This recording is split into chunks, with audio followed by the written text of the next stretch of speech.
So looking at bans, EG take out a couple of cores, ones that pair pretty well with the Magnus, Spectre, as well as Juggernaut, and we'll see Newbee ban Lena alongside the Nyx Assassin here. So still a lot of options for Newbee in terms of heroes that really benefit from the Empower, like PA, Troll, probably two big ones still left in the pool that they might be considering. First up, it will be EG decide what they want to do with this third pick. Reserve time. They could use a little bit more lockdown. At this point, I guess they're looking for either a Zai hero. They could potentially pick the mid too, I guess, since they know that it's going to be Ember. I wouldn't hate Invoker. It does kind of make them a bit of a farm-hungry team already, though, if you're going to pick Invoker, because then you have a Prophet and an Invoker, and you still kind of need Arteezy's hero. Is there a go-to counter to Ember if you see him picked up this early? You can kind of counter him in lane by picking Invoker, because you can just, you know, get the Tornado early, and then you can always dispel the Flame Guard, so he can never push the lane. Right. But it's actually pretty hard to just straight up super lane counter the hero. I've seen some people have, you know, moderate success, like playing heroes like Ursa. 5 seconds remaining. But other than that, you know, most other heroes that you're going to be picking, you know, your Lena's obviously it's banned this game. But just heroes that kind of spam the wave and farm against them for the most part. I guess Nyx is another good one, but again, banned out. I guess in this capacity, they think that Newbee would potentially run a Nyx. I guess I would have to play it, right? If they were going to run Nyx. Yeah. Because he's the one who gets items. Yeah, I mean, it is really good against the Ember. You get pretty much a guaranteed stun with the Spike Carapace if he gets near you. And if you can follow up with an Impale, that's a lot of lockdown on the squishy Ember Spirit. So I get it, but I guess I could play Nyx Assassin. I don't see why not. No, I think he's played it in the past. I just think that it would be such a weird combination of heroes, like Wind Ranger, Furion, because they banned the Nyx in the second phase, right? So then they would have to pick Nyx after that. God, their lanes would be so awkward. I don't even know if they would do that. Or I guess Sumail could play it as well. They have played Nyx mid, I think, a handful of times. Dire team pick. Well, Crystal Maiden, and right into the Invoker. So good call on that one, buddy. But CM, kind of the talk of the town. We've seen her banned out, it feels, more often than not. But she has been a support that has definitely risen in popularity, partially because of what she provides globally with mana reach into the team, but also what she can do in the jungle. And she just farms so damn fast if left alone. Yeah, she really does. And plus, this time around, you know, they don't have that aggressive, kind of intrusive support like Ricky just being a jerk during the beginning of the game and putting down like all these aggressive wards that never got dewarded in game 1 and kind of just causing havoc everywhere for the Rubik player. Faith had like such a hard game in the original of the series. So yeah, I like the Crystal Maiden. It enables the Magnus quite a bit too. I think that's one of the biggest things because he's so much more mana hungry now than he used to be. Yeah. So I'm assuming they're just going to pick, you know, another hero that benefits very well from the Empower. I almost want to say Ursa, but at the same time, they would have such a hard time sieging. They kind of need something that's going to be able to attack a building at this point, because Ember certainly is not that hero. And they're still looking for, you know, U9. I'm guessing KP is just going to play the Magnus, so I guess they need Kaka's hero as well. Phantom Assassin. They take the PA. Ooh, that's a different one. I like that a lot, actually. So PA is like... Deso Carrier.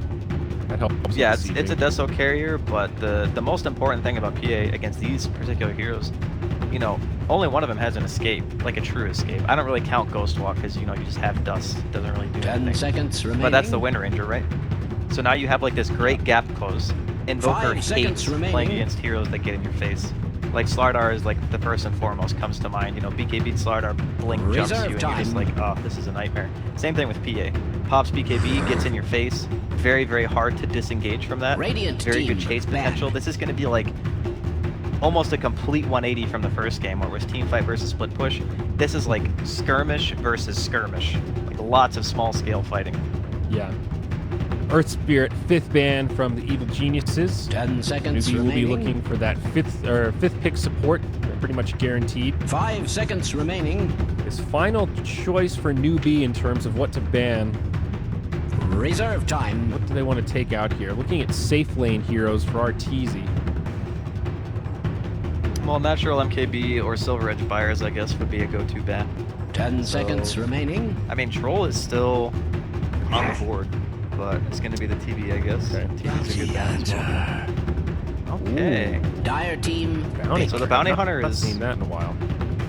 He's the replacement for the Ricky, basically. I mean, I actually read this question on, I think, Reddit, like today or yesterday, and people were asking like why people weren't picking Bounty Hunter that much.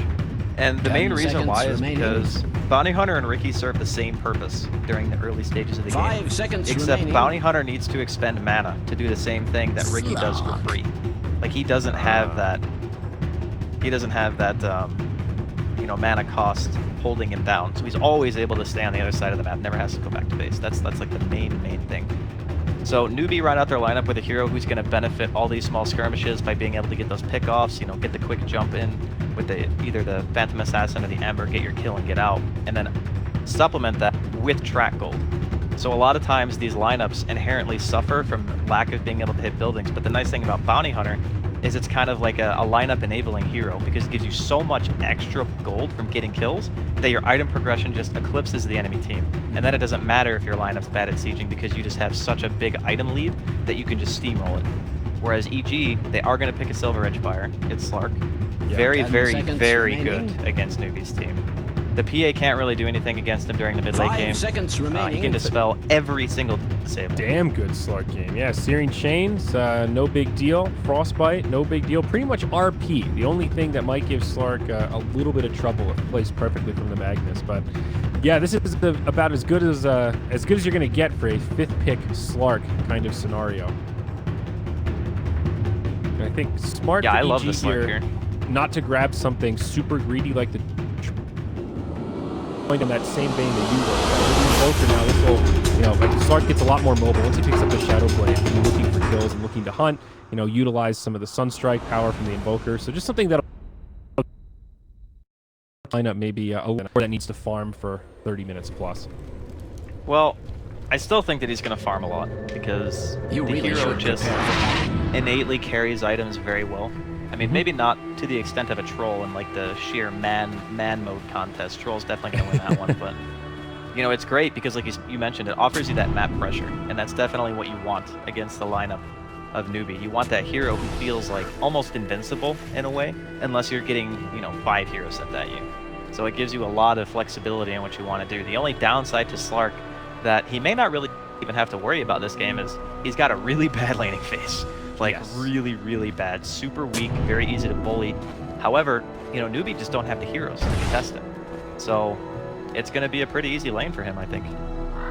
Yeah, seems like it. KP on the Magnus. He's going to start with the Iron Talon, so it looks like he'll just be jungling from the get-go. 30 pretty similar to seconds what we to saw battle. last game in terms of Universe Magnus. Hello. So with that said, Arteezy might just be free farming on this Slark. They might just sack the whole off lane altogether. Well, in the same vein, oh nice D-ward here by Zai. He's going to get the D-ward down before the creeps even start. That's actually a pretty big deal. Makes it a lot harder for the supports of Newbee to feel very confident in being able to wrap around and get a dive on the tier 1. That ward gives you so much information when you're tower diving. This Sees the is it. TP into the The shrine, battle sees heroes begins. TPing into the tier 2 as well. Now it's going to be a hell of a lot harder to punish Universe in this lane. Yeah. Nature's Prophet. So what does he have queued up here? Looks like just a Drum of Endurance. Okay. Nothing too crazy about that. The phase One drum. of the cool things, yeah, it's one of my favorite things about watching Nature's Prophet is the hero does have a lot of variability in terms of item build. Yeah, it's pretty much whatever the team needs. Yeah. Is the Aghanims at all viable these days on the Nature's Prophet? Does that ever pop out? I'm less inclined to like Aghanims, especially with the addition of like getting the +4 trees at 15. Yeah. Because you just have so many of them already. And most of the time, I guess if the enemy team lacks wave clear, it could be really nice, but let's be honest, Ember Mag, they're gonna kill all your trees. Yeah. Every freaking time. Yeah, it's just extra money going their way. Fair point. Obviously a very situational item, but one that always gets me thinking. So fairly standard laning stuff. Out of Newbee, U9 going to be taking the PA to the safe lane. He'll have plenty of supports nearby. And EG will have sort of a dual off lane. At least Zai going to be lingering nearby on the Wind Ranger. 2 on 3 lane right now as Kaka comes. He can't leave Universe down here by himself, although he might just be dead anyway. Yeah, even with Zai here, a lot of burst damage comes his way. Crystal Maiden couldn't get in range for the Frostbite.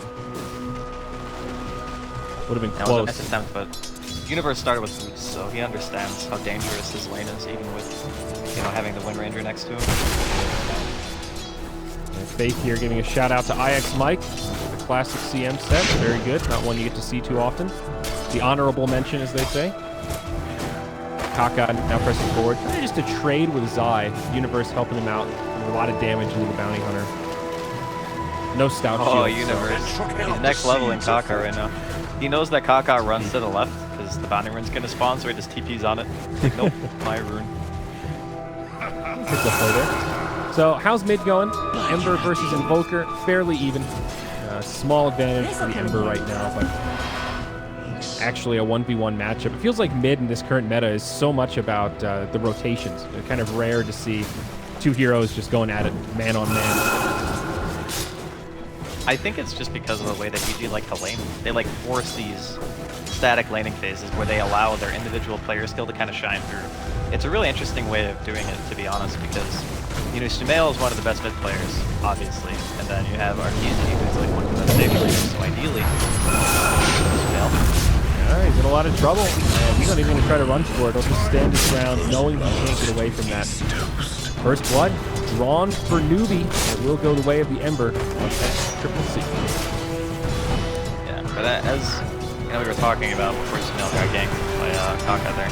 If you can force 1v1 matchups and you're really confident in your individual player skill on your team to win their matchups, then yeah, like doing this dual offlane thing can definitely be beneficial. But it's already become very apparent that, you know, EG aren't going to be able to just sit down there and do whatever they want. They've already had to rotate, you know, Universe to the jungle.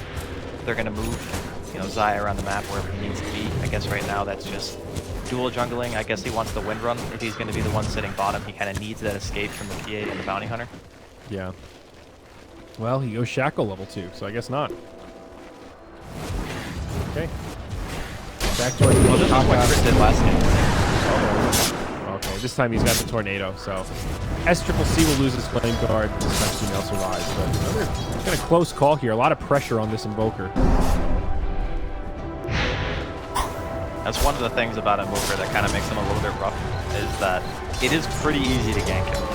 Like, even just an Orb of Venom Bounty Hunter can cause a lot of problems because of how little armor you actually have. Right back to his hand. He does not have the Tornado for another few seconds, but S-Triple-C, he takes a Cold Snap. Now Universe and Zai come in. Shackle doesn't connect with the power shots there, and Zai does find the kill. So they find some vengeance, they help out Sumail with a big rotation, and get the counter kill. Yeah, really good stuff. I mean, if you look at the overall CS, it's pretty even against Triple C and Sumail. They're both farming at roughly the same rate. Every coin helps. I guess, you know, obviously, Arteezy's farming great because he pretty much hasn't had a hero in his lane, which is to be expected. But it also means that Crit's getting a lot of pulls off. You know, he's almost level 4 in 5 minutes into the game. So this Rubik in game 1, we saw him really struggle because of the Riki. This game, it's only going to be a bounty hunter, which is not nearly as terrifying because he can't just cloud you and put you in the ground. But yeah, Universe is being harassed up here. Oh, actually Faith actually could be comes in dying. with the slow. Does Kaka have this? Throws the Shuriken out. 2 more auto attacks to have it. He dives into the tower, but he is going to be punished. He dies first. And Faith shackled up by Zai. They're going to continue to chase him down. TP to the tier 1 mid. There will be Sumail there ready to cut him off with Cold Snap. Newbee punished hard for that deep commitment. EG pick up 2.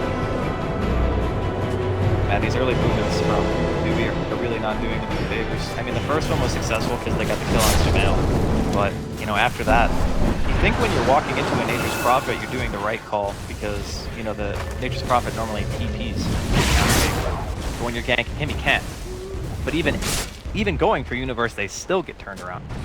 Yeah. It's really kind of struggling so far. I mean, they are farming very well in their lanes, though. That's kind of like the saving grace right now for Well, Newbee. it's sort of a wash at the moment. It's interesting to look at the net worth, where, of course, Arteezy is #1, just having a complete open lane to free farm. All 3 of the cores from Newbee doing pretty well, but then a huge drop-off after that, where the supports of EG are getting so much more out of this laning stage than the 2 supports of the Radiant. So right now, Crit and Zai helping level out that disparity. Though, as you were mentioning, the cores of Newbee all getting pretty much what they want. PA now getting a lot of space in lane. Still a little bit behind that of the Slark, but absolutely recoverable here, no doubt. Universe only level 4.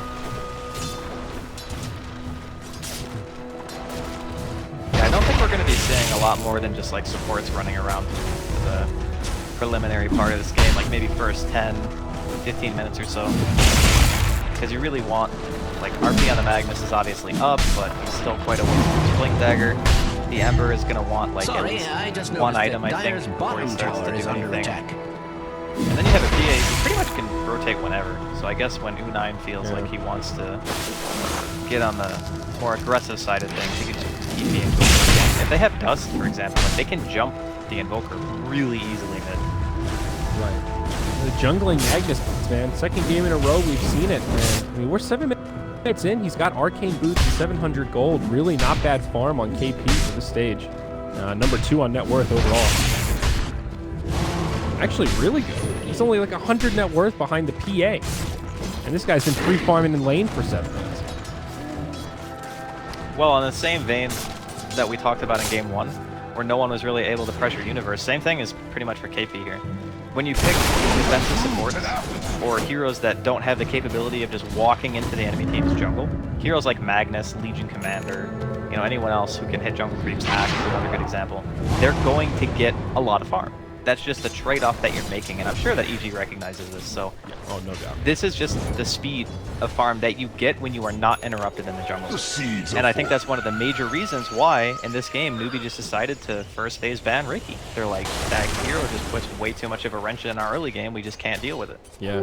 Invisibility. Well, Kaka grabs himself a bounty room. It's Radiant's top tower is under Pretty attack. basic kit so far. Power treads, Aquila, almost level 8. Kaka still doesn't have track quite yet. Always a big tipping point for bounty hunters. This is around the stage when he's going to want to stay in lane a little bit, maybe try to leech some XP. Now U9 makes the rotation up top, pressure onto Arteezy, but he will pounce back. Interesting lane rotations, though, as they now put KP down bottom to get some safe lane farm. It makes sense. If Universe is down here, they want a hero who has some kind of wave clip, just to kill the trees and stuff, pull the creep wave off the tower. He's also got an escape. He is walking into Rubik, though. Be able to skewer back under the tower. EG not going to dive for it. Kaka now coming in the back line. Do they have any detection? They do have Dust on crit. No sentries. Oh, I heard a shackle. Okay, connects onto the Magnus. The follow-up damage not quite there. Still 4 heroes from EG lingering. Interesting to see both teams now rotating their position ones into the respective off lanes to try to make a play. They just want the tower. They don't really care about killing the heroes. They just want to make sure that the tower goes down. And I mean, in reaction to this, that's why I was mentioning it's good to send KP down here because he's actually very hard to die. He's got a disable on his ulti. He can kill the creeps. He delays them from hitting the tower, and he can also skewer away if anything bad happens. So this is like the best possible hero to rotate in this position that is of little consequence, really. He'll be able to get his blink no matter what, even if he does die. So EG rotate 4. KP just existing there and Kaka like giving him the information by being invis is enough to just deter 4 heroes of EG from pushing into tier 1. That was perfect play. I mean, not even deterred. That tower's still flawless. He hit it once. They saw the Magnus and pretty much just backed out. Arteezy picks up the regen rune. He'll have his Shadow Blade coming. He's got it queued up. And back to farming we go. Sumail, of course, working on the Hand of Midas and the Invoker. Still pretty far away, though. Well, okay, not that far away, but really wanted to say it's not the best timing. We're looking at like 11-minute Midas, maybe 11 and a half. Not the dream. He did buy he bought a full magic wand and the ranger up though. Okay, true. So he's still farming pretty well. He's a little bit behind SCCC, but as soon as he buys the Midas, he'll be able to close that gap. Maybe they can set something up. Newbee make the rotation. They've got a couple smoking heroes behind Kaka. The triple remnant forward. Sumail gets obliterated. Now crit initiated on. It's a 1v4. The tower helping him out. The Ember has to retreat from all the tower shots. A stolen flame guard. Could maybe do some work here. Now Universe jumps forward. Pops the sprout, turns him into trees, but U9 will be able to blink strike back to safety. Arteezy looking for the dive once he gets off base. Does find into the dark pack, but KP with an RP catches Arteezy, skewers him back into the tower, pounce away, but he has been tracked. They'll have the vision. He is punished for that commitment to get the crystal. God, that was incredible. That was like popping your Shadow Dance to the tower dive to see him. I mean, granted, he didn't see KP's teleport because he like, wasn't so alive. Still though, Yeah. really, really greedy choice to do that. Dyer's At middle 1,500 tower net worth is under swing, by the attack. way, also. So Newbee I feel like getting a some much needed momentum after that. Did he dispel the track before he died, or did he die before? I don't actually bottom know. tower But if it's 1,500, I'm guessing that he didn't dispel it, because that's quite I don't annoying. think he did. It looked like he got tracked right before he died. Yeah, so, you know, all things considered, Newbee are going to be quite happy with the situation. Their smoke was successful. They got the kill on Sumail. And the triple remnant in from Crit was a nice touch, but unfortunately he kind of missed a little bit, because he did it like straight away. And then he managed to get Flame Guard and not die, which is also pretty good, but unfortunately they weren't able to really get anything big out of the turnaround there. And he's going to get spotted by Newbee. But telekinesis keeps him safe, steals the stifling dagger. Nice steal for the Rubik. Sort of annoying spell to harass It's with. really good, actually. Because Rubik has a huge mana pool. You know, It's like respectively, 15 PA. mana. My God. Yeah, PA has like tied for the lowest in game. Or no, not tied. It's a little bit higher than the lowest in game. I think it's picked off there. Missed that one. Sorry about that. But yeah, it's actually pretty nice. Now down bottom, D9 initiated on Crit. Maybe showing off the dagger. Telekinesis first. Still to RTZ. He will find it, but now KP skewers forward, throws out a shockwave, brings Crit low, but won't be able to get the kill, and then just heads back to safety. For all that, they do get a kill on the PA, and of course that CM across the map, a 2-for-0 globally. EG definitely pretty Radiant's happy with top that. tower is under attack. The kill trades in this game are going to be something we're going to be seeing a lot. Positively glowing. Between the Bounty Hunter, PA's mobility, yeah, that's going to be kind of the name of the game. It's going to be less about like the flashy RPs and stuff like that, like in game 1 where it was a lot about the Ravage from KP.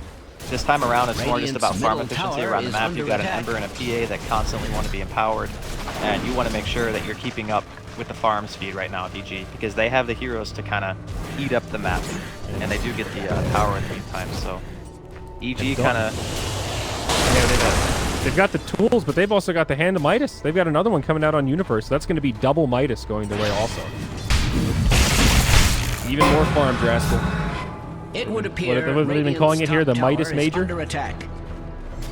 I mean, people thought that when they changed Midas that no one was going to buy it, and I just smiled. I'm like, you don't understand. You don't understand how badly people do not want to hit tier 3 towers in this patch. Like, you remove the shrines from the base, maybe then people will stop buying Midas. But until that point, they're going to buy that item. That's a great item on the Prophet. He spends a lot of time moving around, so some natural synergy there, and definitely one that makes use of that attack speed. So not a wasted item on him by any stretch. RTZ very, very close to the Shadow Blade now. He's picked up an invisibility rune and just scouting around, maybe hunting for a stray crystal maiden or something, but will not fish his wish. Instead, Newbee grouped up about the mid lane. That ever is under an extraordinary amount of stress. See what they do here. There's a smoke on Crystal Maiden. Radiant's No, bottom not gonna use tower it quite is yet. under Oh, attack. never mind. Spoke too soon. It's a Blink Dagger on Magnus. Looks like they'll try to reveal it with a smoke. Let's see what they can get.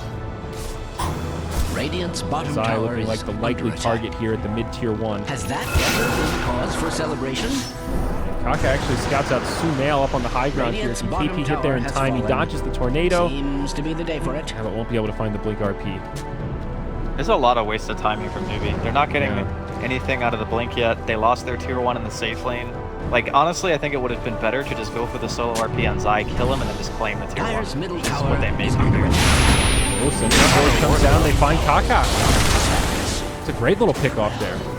In a stroke of cunning, or perhaps Meanwhile, of mid, desperation, Lift comes out. Radiant's Pressure on tier structures 1. is Zai being still trying to fortified defend. extreme violence. Shackle shot does connect onto S-triple-C. Not enough damage for a kill as he remnants away, but still, they put a lot of pressure on. Meanwhile, on the other side, Crit dodges the skewer. He'll be okay. Now reinforcements on the way. Power shot brings Faith low.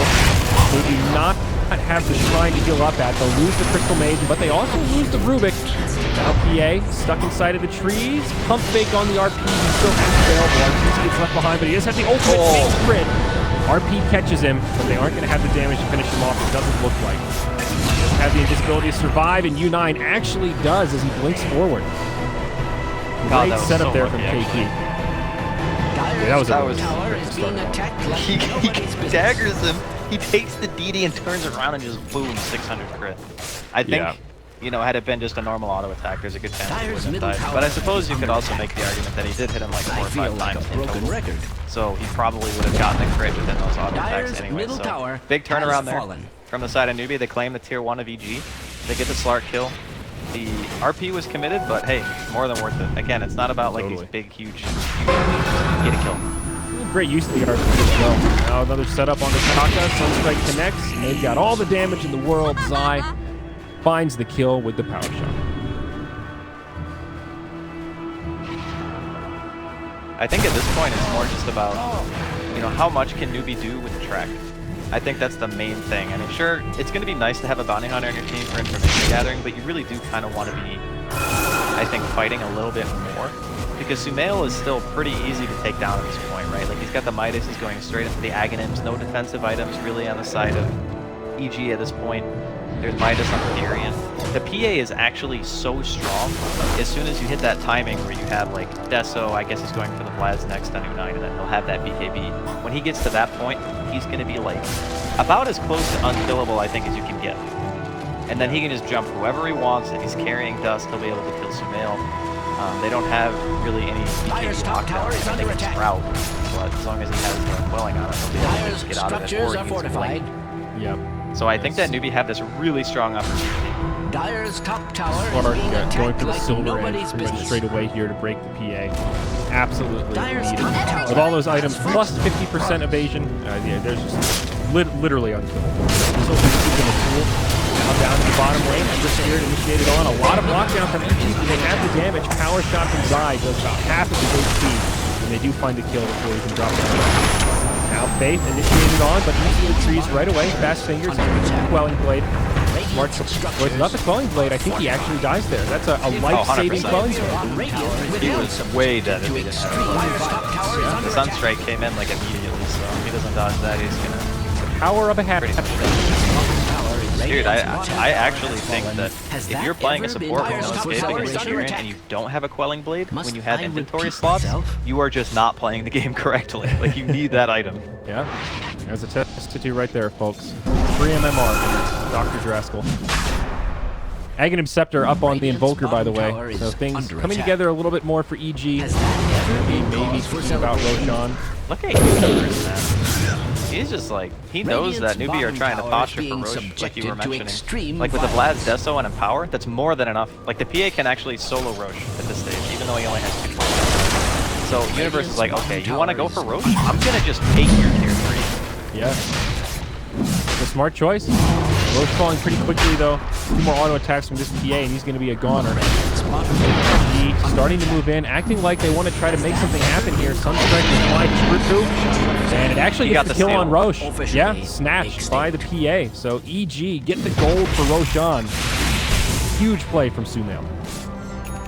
That was very, very So I guess Universe didn't really get the full tier 3. He got a little bit hesitant because around the Roshan pit, they have 1 ward on the high ground, but they couldn't actually see to Newbee's side of the map. So because the ward didn't see far enough, he didn't feel safe in being able to hit the tower enough to potentially threaten it. I think, you know, if he watches the replay, he'll be like, I could have probably gotten that. But it's very, very scary to push like that when you just don't have the vision. Absolutely. Now bottom lane, Arteezy. Silver Edge up. He's going to be surrounded. He does have Sumail behind him, but Kaka starting to scout things out. U9 and Arteezy bump right into each other. He gets a crit immediately. Arteezy has to use the ult earlier than he'd like, but PA taking so much damage from Sumail. Still just barely alive. KP comes in, does not use the RP as a pump fake. Aegis, Rock, now Sumail in a little bit deep. SCCC doing a lot of damage. They will bring him down, but now that Arteezy's back, they finish off Magnus. Arteezy, though, deep into the tree line. He doesn't have any survivability tools here. He does try to leap into the trees. Is he actually going to survive? They can't find him. He's going to regen up, but crit will get brought down by U9. Very awkward fight there, but ends up 2 for 3. Kind of a 3 for 3 as they did lose the Aegis of PG. I think Newbee fairly happy with that overall. Yeah, there were 2 tracks. So even though Kaka died, like, immediately there were some preliminary tracks being thrown out. So because of the gold change, like, that makes it, I think, worth it for Newbee. Maybe not, like, the biggest bang for their buck in regards to the Aegis usage on U9, but it's enough to be satisfied. Because he's still, you know, remaining in the pretty close to the top 3 net worth at the moment. Arteezy really wants this. I think with a Sunstrike, it might be enough. Thinking about it, he's doing the math. He pulls out the calculator, the break to get things started. Now Universe comes in, and this PA just gets melted. That's a fresh Orchid on Universe. I didn't realize. Okay, he is super farmed. Now this tier 1 mid in a lot of trouble. There is no glyph available for Newbee. But SCCC charging forward with Flame Guard on. KP, Skewer onto Universe, thinking about the RP, still holding on to it. Sunstrike comes in, now the RP gets used. Connects on 2, Nature's Prophet does finally fall. Without the PA, their damage feels a little bit weak. The Meatball flies in, they bring down Faith, they bring down KP, and this Ember Spirit barely survives as he makes it back to the Shrine, but not into the clear yet. Cold Snap doing some work, Arteezy trying to chase him down. Power Shot falls short, but Dark Pact is there. Finds that last auto attack. It's a huge fight for Evil Geniuses, and now they will be able to play that here. Radiant's middle tower. God, still on RP there. Like, you just set up the Tornado and like Deafening Meteor as well on those 2 heroes. Like, sure, SCCC didn't die during it, but he killed the other hero.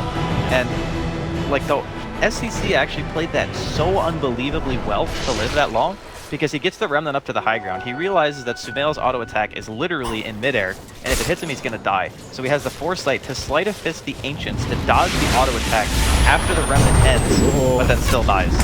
PA mid, Shackle does latch onto that creep, but they don't have the follow-up. Newbee have enough resources. Crit left behind. That'll be a track kill going the way of Newbee. But more importantly, they keep their PA alive, at least for now. Arteezy, he comes in, and U9 gets a little bit greedy moving into the Ancients. Otor does get the kill with the break, but now can he survive this? He has the ultimate. He turns on the Kaka, lacking on some detection, but now Universe joins the party. Magnus going to be in a lot of trouble. They don't even need the Orchid. EG still continuing to find the better of these exchanges here in the mid lane. Going further and further ahead. It's now a 10,000 net worth lead for the They're just getting so much more out of the map right now than Newbee. Like, as soon as the Silver Edge was done, they just realized that, you know, this is our time. We can't allow U9 to get to that BKB, because that's the huge power spike for Newbee that we talked about. He gets to those items, and EG haven't really influenced the map in any meaningful way. So yeah, I think that Newbee can very easily walk away with the game. We saw what happens when he gets a little bit lucky with some RNG. He's gonna kill whoever he goes on. So the fact that EG are getting this much in this stage of the game, before those really key items are coming out on the PA especially, it's like the best scenario for them, because they're denying so much track gold away from Newbee, just consistently winning the fights. You know, up until this point, I really don't, like, I haven't felt the presence of the Bounty Hunter that much outside of the fact that he's just getting a little bit of bonus. Down bottom, Universe in some trouble. He drops the Sprout, almost keeps him alive, but it is not enough. Newbee closed the gap, they cut down the trees, and they'll find a pick off there. Much needed for the PA. Honestly, U9's momentum has really slowed down. He's been dreaming of this BKB for a while, and now finally getting close. Pretty much just a recipe away. But not quite this snowballing PA that we were anticipating can come out. Sumail now getting very farmed on the Invoker. Midas paying some dividends. He's got the Yules, he's got the Blink on top of the Ags. Starting to feel pretty comfortable. As Arteezy finishes off that free tower for him. Or is it? Kaka on his way in. Little Maiden on her way in. I don't think so. And meanwhile, Faith just gets soloed by Sumail. So, okay. EG continues the reign of dominance. Arteezy goes in again up top. U9 top 4. And this time, maybe biting off more than he can chew. But no, it's Sumail with the Tornado. Arteezy still ready to fight. Reinitiates. Crit joining the party. Some remnants forward. They will finish off SCCC. Give him a taste of his own medicine, but it's an RP again. KP sets it up. Brings down the Rubik, but they just don't have the resources here, Drasker. Newbee are dropping like flies, and in the end, it's EG that come out big, losing only a support, almost gaining a team wipe for themselves. They ping the high ground. They're going. At this stage, I actually just feel like Newbee are getting outplayed in the fights. Like, yeah, they go for it. For such a long time, he was actually being spotted out by Kaka, who had a gem. right? He had a gem, he was spotting out RPs, he had to have known that a Shadow Dance happened. He was baiting it the whole time. He was baiting it knowing that Sumail would be in the vicinity of Dorado Tornado and potentially save it. He TPs, cancels his own teleport, realizing that they can actually turn it. Gets the hit onto the Ember Spirit, and then the immediate work to follow up in the universe and make sure they get the kill. And like you mentioned, like not having enough in the tank is because they killed the damage dealing hero pretty much, and then almost on 9 as well. Right? Poor Magnus, still not going to be able to survive through it though. He sets it up for the power shot. There's now Bounty Hunter getting pushed back as well. He'll get brought down. Double remnant forward. Finishes off Sumail with 2-9 breaks in. But where are the reinforcements? EG still have a lot of heroes alive. Faith channels the freezing field, but one more right click and he's going to pay with his life for it. Sumail will actually buy back. They finish off the barracks mid, so that's 2 lanes of barracks down. Not done yet. They just head straight bottom. They force the buyback out of the Ember Spirit. Universe heads back home and we'll be able to teleport back into this fight. Tier 3 tower down bottom falls. This is the last lane of barracks before Mega. It looks like Newbee running out of resources. It will be a dieback for Sumail, but we'll call it space created to try to finish off the barracks. They'll leave the range still standing. That is the fresh BKB on E9. That's a 10-second charge, now on cooldown. Craig is getting low, but able to make it back. They're pursuing pretty far out of the base. This Ember Spirit, he's getting damn low. Arteezy will finish him off. Yeah, they get the Rubik, but at what cost, as they say? E9 gets the crit on Universe, but indeed does pay with his life. There is a buyback available on PA, but not for the Ember. And with that, Newbee call the GG. EG take it 2-0. My goodness. That game escalated. It was like not a lot of fighting into, okay, there is just non-stop fighting. And I guess it's you come to expect that given the draft that EG and Newbee brought here in game number 2. I wouldn't actually say that I felt in game 2 that EG outdrafted them super hard. I just felt like they outplayed them super hard. Like in every single